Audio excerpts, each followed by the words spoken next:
Alright guys, next thing I'm going to show you how to do is how to download and set up your live TV. Go into the Elite app installer, download and install CleanStreams. Again, ignore the message, set the remote down, give it about 45 seconds to a minute. It will install. Alright, and once you give it a little bit of time, it will populate up. Say install.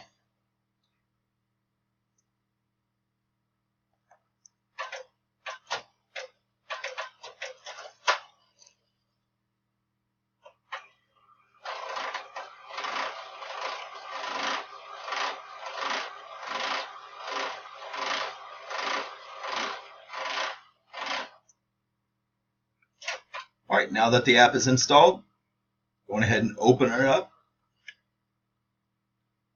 Type in your username and password. Now click login.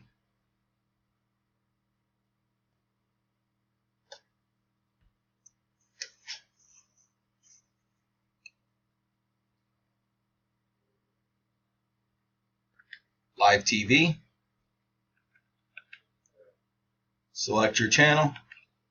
On large screen, make sure your HW is highlighted in red for the best picture. It's going to be a killer, honey. I'm going to go ahead and home out of that.